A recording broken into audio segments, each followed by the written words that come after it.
headphones blaring our podcast. Nothing is sweeter than Swiftcast. Hey everyone, and welcome to episode 122 of Swiftcast. This is Adam. Ashley. And Steph. Before we get right into the episode, we wanted to give you a quick reminder or announcement that we also have a special edition episode that you can look for. It is all about the VMAs, and it is with our friends Tim and Carson from the I Heard That Was Good podcast. So be on the lookout for that episode as well. But to kick things off with this episode 122, we just watched the Wildest Dreams music video, and then we saw the kickoff of the VMAs, and I don't know, I might have to check. Ashley, Steph, are you guys still there? Are you still alive? I was much more surprised at Taylor's appearance with Nicki at the beginning of the award show than I was at the music video. The video, while I liked it, is not my favorite of this album. Yeah, I would have to agree. I thought the video was very visually stunning, and the scenery and the backgrounds and all the visuals were really cool. It was obviously a retro video. I agree with you. I liked it, but at the same time, it was just all right. I just don't think it lived up to Bad Blood or Blank Space if you are comparing them. So I guess the plot of the video is Taylor and Scott Eastwood are co-stars on a movie that they're filming in the African jungle, basically. And then they have a romance, and then they split apart, and then they see each other again later when the movie premieres, right? That seems about right. I was a little confused at where they were going with the storyline up until it got to that part at the end. Yeah, I was a little bit too, and just some of the actions that they did, you know, her and the guy, it kind of reminded me of some of the scenes in the Love Story video. Did you guys see that at all? It reminded me of a lot of different things. There was one shot where I guess the two of them were arguing and she sort of pushed him. That almost seemed like it came right out of the Blank Space video. Yes, where she got upset. It seemed like the exact same shot to me. And then also the part at the end where she walks into the movie theater and sees him with another woman. The look on her face in that part, I felt like it could have been back to You Belong With Me. Some parts also reminded me of Mine. The street scene in Mine, when she runs out.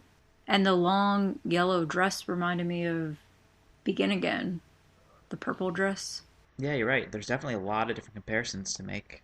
One thing we weren't sure about, and maybe we'll find out in the coming days, is whether or not this was actually filmed in Africa, or if those were some, pre-shot scenes that they superimposed her with a green screen or something like that into. I don't think we really know. We know that Joseph Kahn did something in Africa, but we don't know if she was actually there with him. I think I need to watch it again to really form an impression.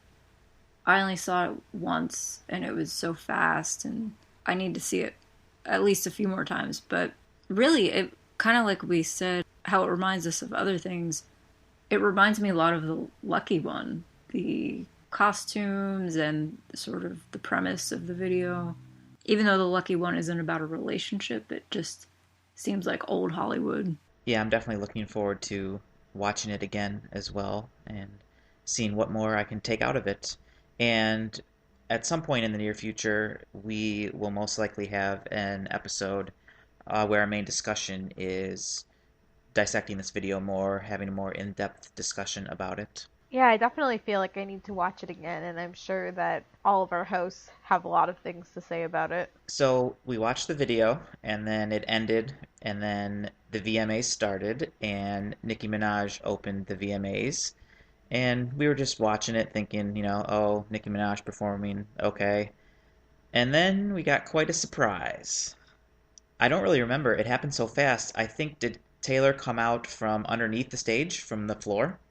I'm not actually sure. She just sort of appeared. Yeah, I missed it because, quite honestly, I wasn't too impressed with the whole Nicki performance, so I was just looking away at that point. It was crazy. My jaw dropped to the floor. So they sang the end of Nicki's song, The Night Is Still Young, and then it stopped, and then we thought that was it. But then Bad Blood comes on. Well, then I felt deceived because I was like really excited for a full performance of it, and then it was only one verse. It was about 20 seconds worth. It was pretty short. When Taylor was introducing the music video before the show started, it seemed like she's definitely sick right now. Yeah, I read that that's why she had to skip Loft. In San Diego? Yeah. But yeah, it was definitely a shock. It was a very well-kept secret because I don't think anybody saw that coming or anybody really even predicted it. But yeah, it was pretty cool. I'm sure that will be talked about all over the place for a long time. Oh, yeah.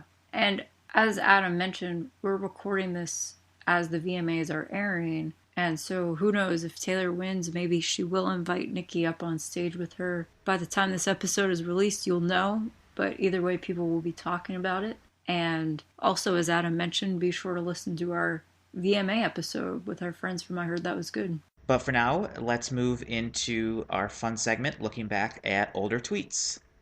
Our first one is from August 29th, 2010. Taylor tweeted, "Went to go buy a coffee maker, saw another 13, took it as a sign that I purchased the right coffee maker." Her and her 13s. Did you guys see that picture that Omi posted? And it was in her plane, and you could see on like the headrest of the seats, there was a 13 like imprinted onto it. I'm sure that that's her special seat that she always sits in. Pretty cool. Yeah, that's really cool. Our next one is from September 2nd, 2011. And Taylor tweeted, "I did an interview with YouTube today, and it was a lovely chat." This was a long time ago, but it was a good video. If you haven't watched it, you should watch it now. Our next one is from August 30th, 2012. Fun facts about the We Are Never music video. It's all in one take, shot with one camera, 5 costume changes, and woodland creatures. Didn't she say it took maybe 17 times to get it all done? I can't remember exactly, but I think it was somewhere around there. Yeah, I'm sure it took many, many takes, but it's cool to go back once you know that fact and look at it, and you can definitely tell the camera never switches cuts. It's just one continuous take. It just moves around to different places on the stage and whatnot, and that must have been pretty cool to do. Later that day, on also August 30th, 2012, Taylor tweeted, "Just ate like 7 of those mini Milky Way bars and am currently refusing to admit it's the same as eating a big one. It is not the same." I think we all do that. Especially the Halloween candy is already out, of course. Why wouldn't it be in August? And so a lot of people will struggle with this in the next few months. Then on August 30th, 2013, Taylor tweeted, "We're off to a great start in Portland, where I've just been given these donuts as a gift." And it was a photo of these donuts that were shaped like the Moon Men for the VMA award. And there were also some cats as donuts. Well, that's all for our older tweets this episode, and let's move right into the update of everything that happened at the LA shows with Keeping Up with Swift. So last episode you heard about LA Night 1 and 2, and this episode we will recap for you Nights 3, 4, and 5. Kicking it off was Night 3 on August 24th, and there were 3 different surprises. Well, 4 if you count the secret song. First, the first special guest was Natalie Maines, who is from the Dixie Chicks, and they sang Goodbye Earl. Next was the guest for Style, which was Ellen DeGeneres, and I think, Ashley, you predicted that maybe a couple weeks ago, right? I would have been very surprised if she was not there. And she surprised Taylor by wearing an outfit that kind of looks like her style outfit for the tour, and it was pretty funny. And then there was a second special guest, and it was Alanis Morissette, and they sang You Oughta Know. That performance, when I woke up in the morning, I was so upset I wasn't there. It seemed amazing. And lastly, for that show, the secret song was 15. I thought all the surprises for this show were exciting. Taylor has always talked about the Dixie Chicks inspiring her, and when she was a kid, she sang Goodbye Earl in karaoke bars and just talent shows. And so even though Goodbye Earl might not be a well-known Dixie Chicks song, I thought it was cool because the song means something to her, kind of like Doubt does, the Mary J. Blige song that she did. So she's not just necessarily picking the most popular songs to perform, which is exciting. Ellen, of course, was always amazing. She's hilarious. And I actually stayed up and I went to bed right after that. I thought all the surprises were over. And then I woke up and saw that Alanis came out, and I was bummed, like Ashley said, about missing that. Really, if you think back to the 90s, Jagged Little Pill was such a huge, huge album. And I really don't think we've had an album like Jagged Little Pill until 1989. Really, they're very similar in just the respect that everybody has it. Everybody knows all the songs on both of those albums.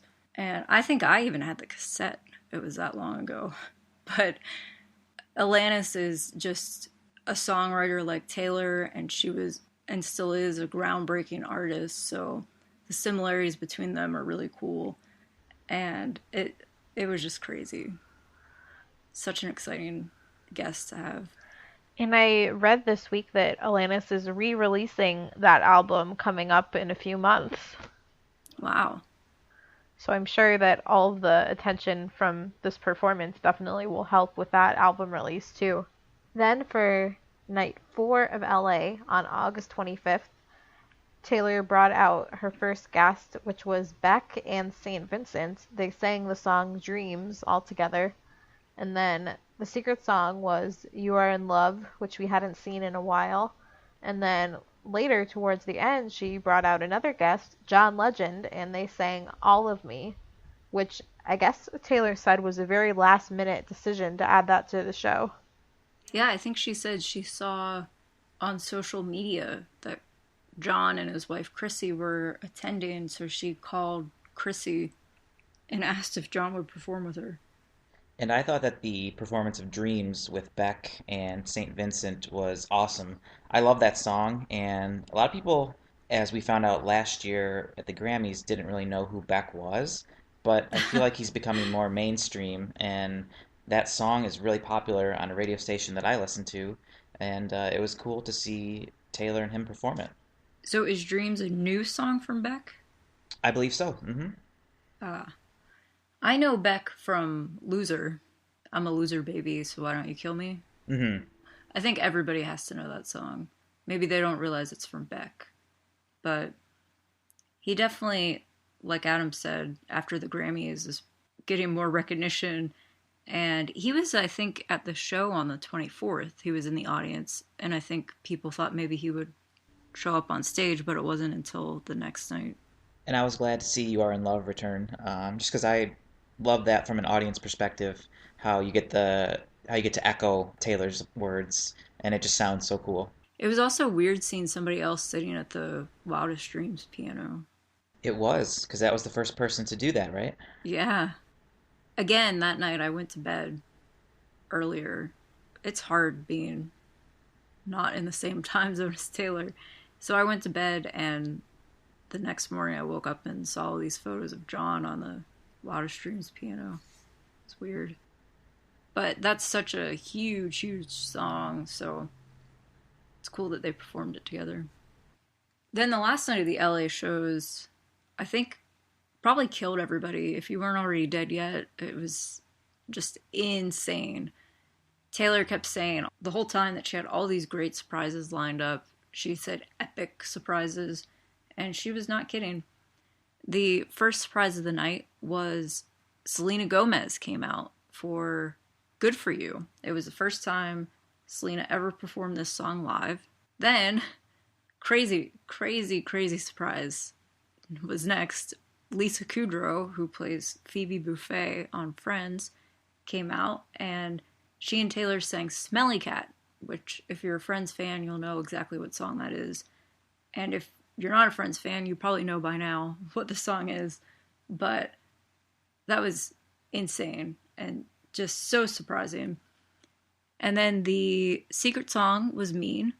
And then the final surprise of the night was when Justin Timberlake came out and he and Taylor sang Mirrors, and the whole place seemed to go completely insane. This was the first time Justin has performed since he became a dad.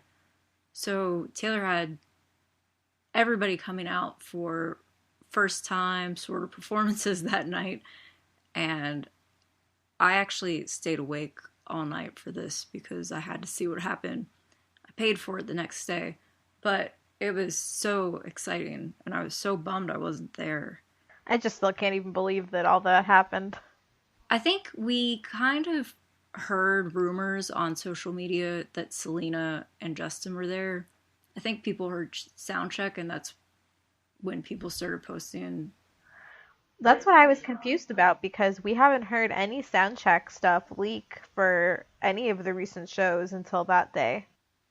Yeah, it was odd.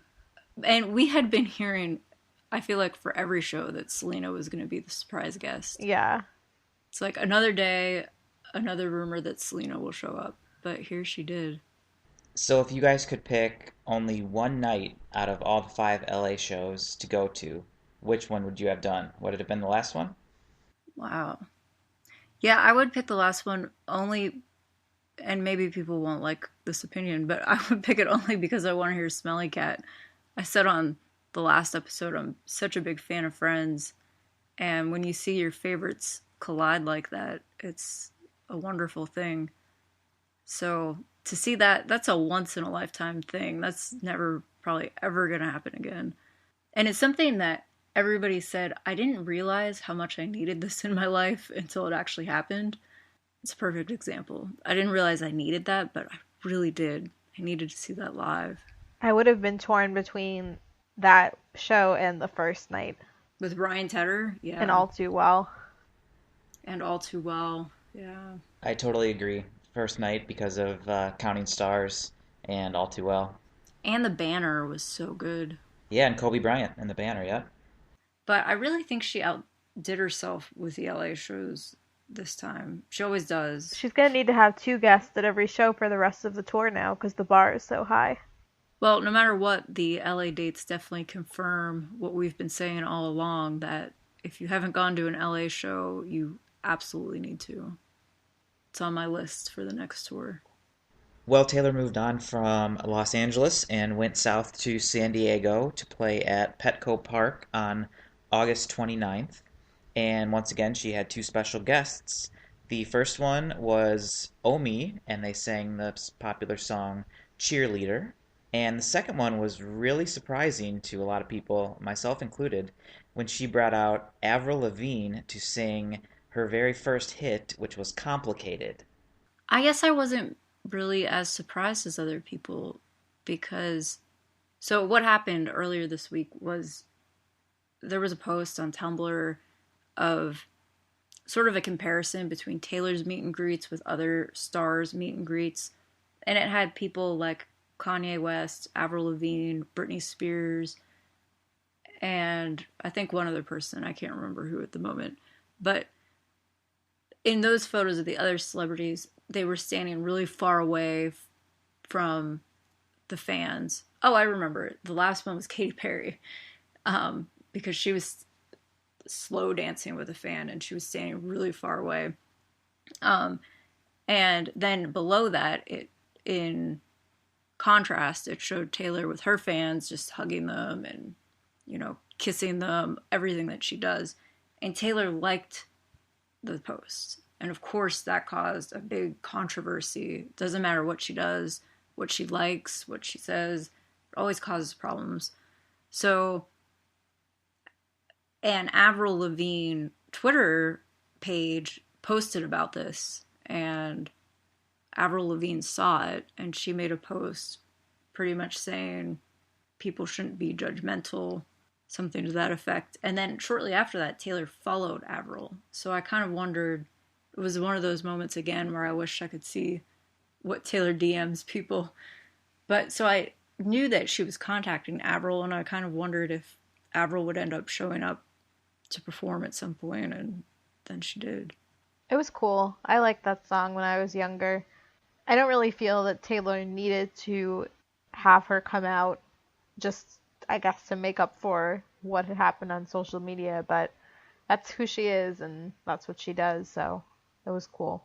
Yeah, I do agree. I think she probably added Avril only because of what happened. She probably never planned to have her on tour. But Avril's another good songwriter, kind of like Alanis, and it was cool to see them together. And finally, for that show, an awesome secret song, personal favorite of mine, it was Fearless. Woohoo! That's a good one. Bad one to miss, though. Wish I could have seen that. Well, in other exciting news, Ellen's 13th season is premiering in September, on September 8th, and Taylor will be featured somewhere during that week. I don't think we really know the details yet.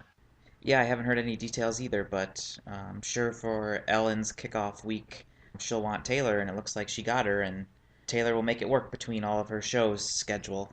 I was kind of wondering if maybe it's something they taped while she was in LA for the shows, and it will just be shown at some point.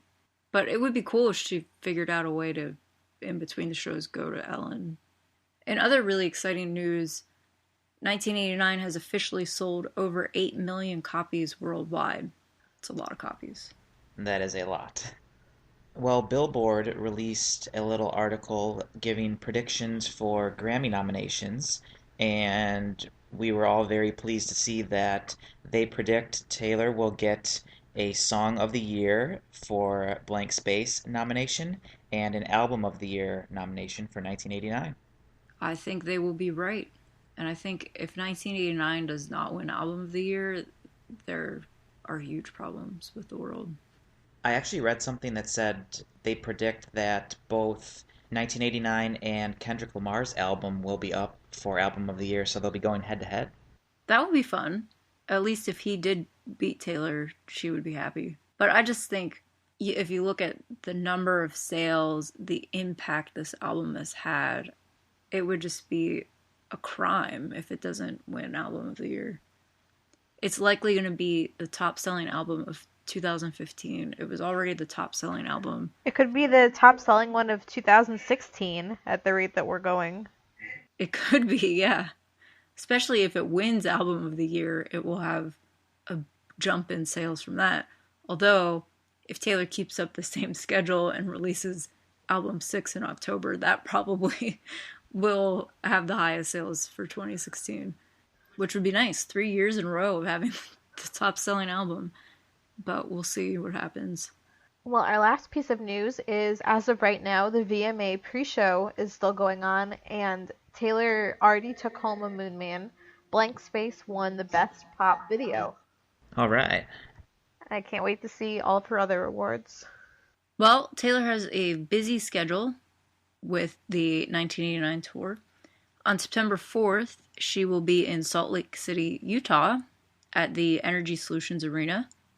Then the next day, Saturday and Sunday, September 5th and 6th, she'll be in Denver, Colorado at the Pepsi Center. And then on September 9th, Taylor will be in Houston, Texas at the Minute Maid Park. So it'll be interesting to see if now that the tour's starting to move back into the venue portion, because it's sadly becoming fall and she's not going to have as many outdoor shows, it'll be interesting to see if the surprises sort of end or what happens. For now, let's move into our mini segments, and we have some submissions from you guys, the listeners. And we will start with one from Lavena J on Twitter. And they said, I either want Clean to be a single and music video, or just be hidden with us forever. There's no in between. Swiftie problems. The next one is from Brianna Rehak. Why am I not at 1989 Tour LA right now? I think we were all asking that question. The next one is from @SwiftiesRoyal. Taylor never coming to my country. That is a big Swiftie problem. Our next one is from Jess Tressler. And she said, the fact that I can't find any tickets to the Nashville show. That is tough. I remember just looking randomly, and they're so expensive. They are. I think it's because last time had 3 shows in Nashville, and this time she only has 2.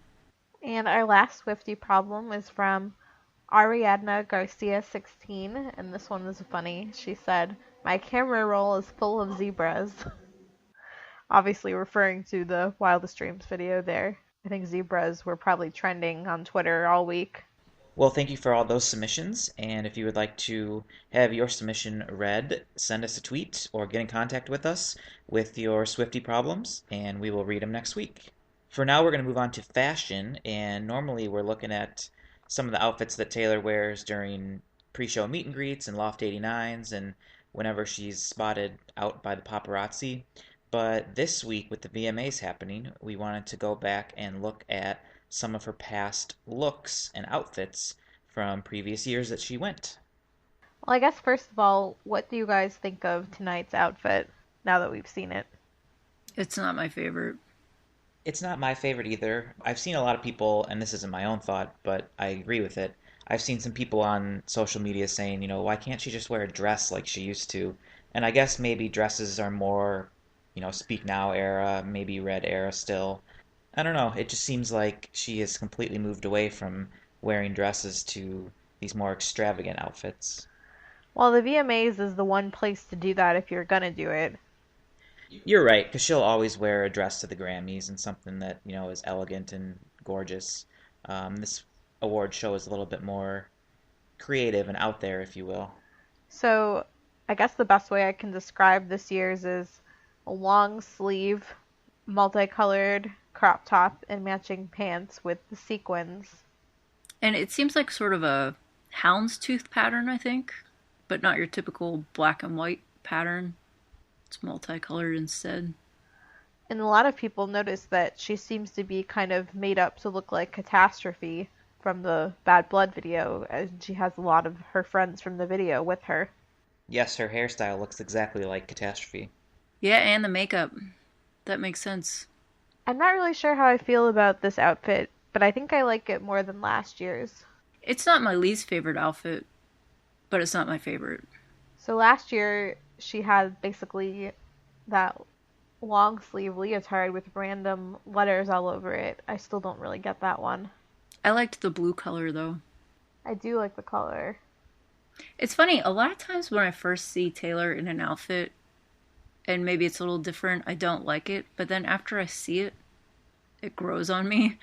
And the first time I saw last year's VMA photo, I didn't like it at all, but now I kind of like it. Taylor has that effect. I don't know how to explain it. What did you think of last year's outfit, Adam?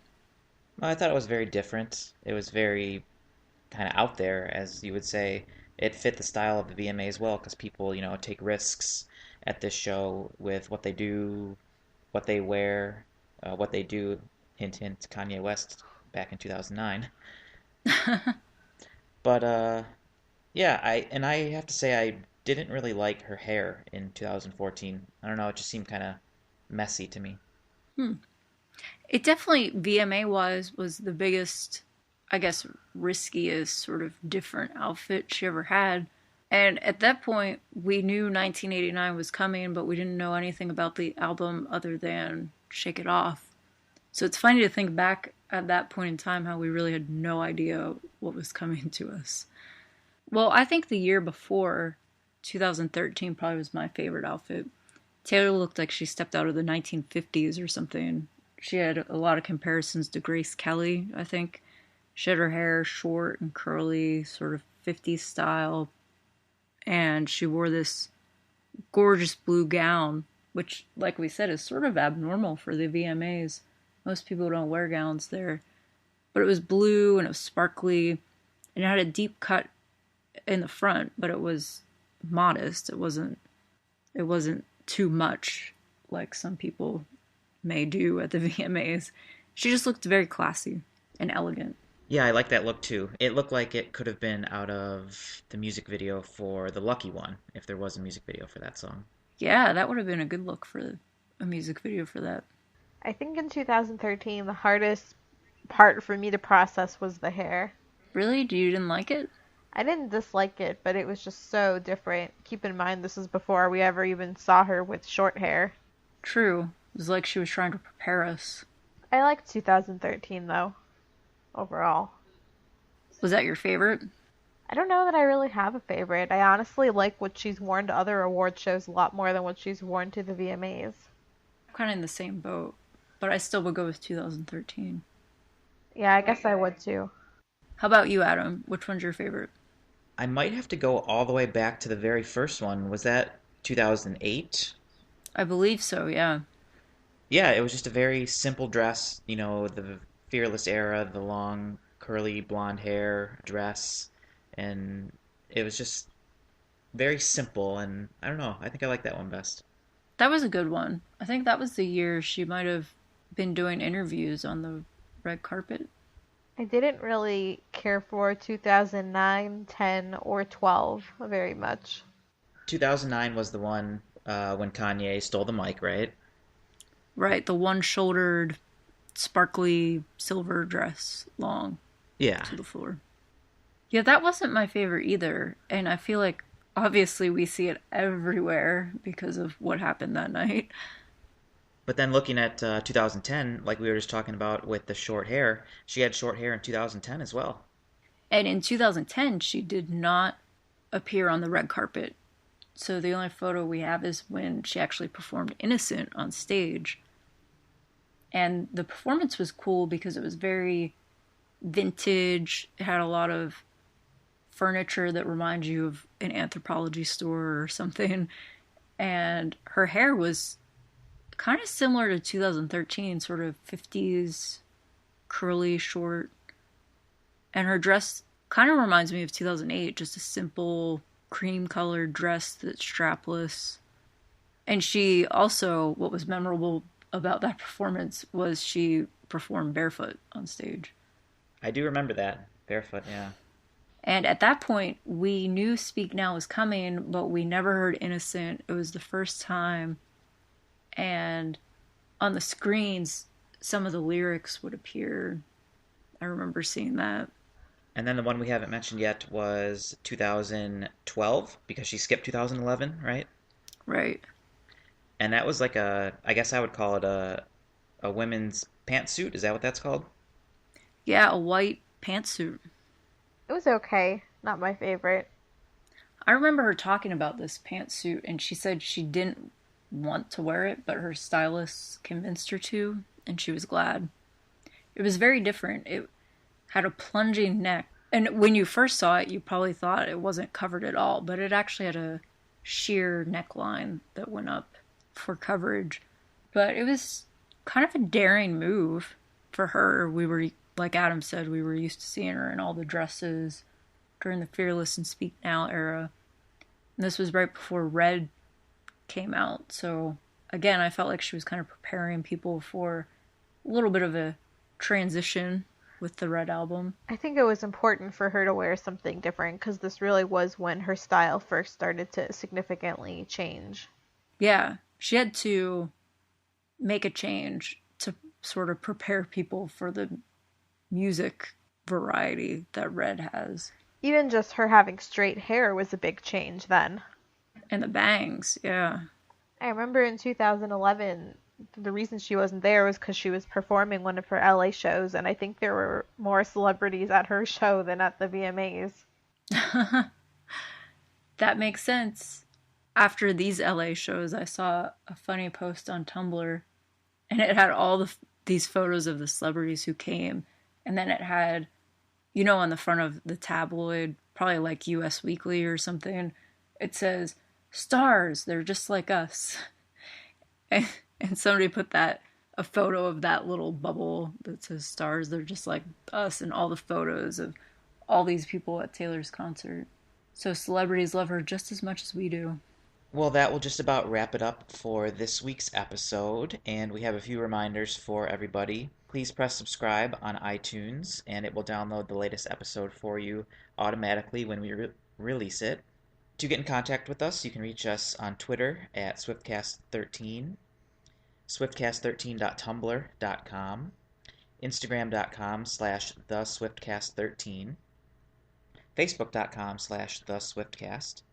You can email us at theswiftcast13@gmail.com and visit our website at swiftcast13.com. And if you're wanting to go back and listen to some of our older episodes, you can do that on the website because iTunes will only show the last 100 episodes. So to listen to any older ones, you can find them on our website. And just as a reminder, this is episode 122, but also being released is a special episode that we just did. And it is with our friends Tim and Carson from the I Heard That Was Good podcast. And it is all about the VMAs.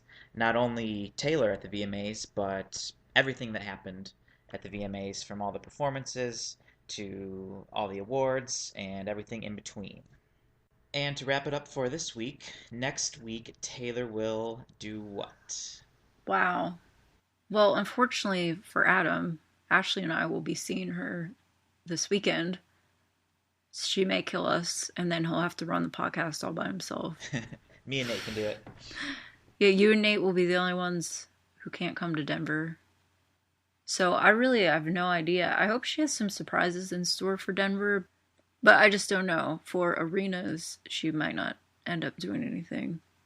But it is 2 nights, and she only had 1 night there last time, so that kind of makes it special. And it is a holiday weekend, so I have hope.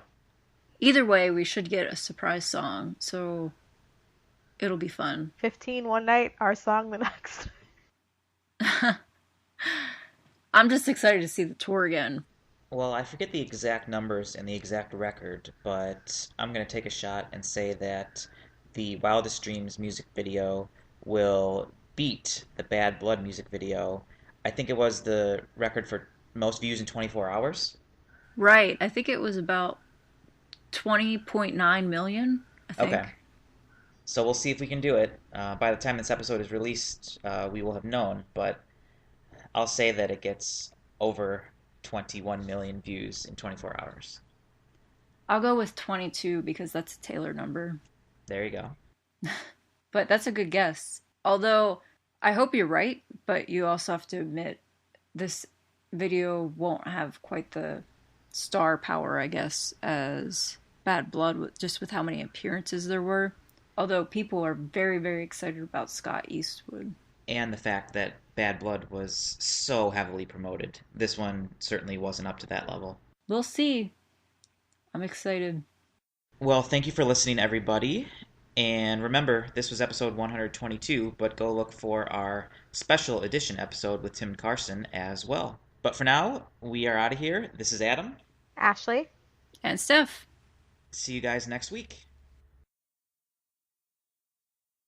Thank you for listening to this episode of Swiftcast. Visit us on the web at theswiftcast.com. The theme song for Swiftcast was written and performed by Sydney and Chuck. Swiftcast is not directly affiliated with Taylor Swift, Big Machine Label Group, or 13 Management.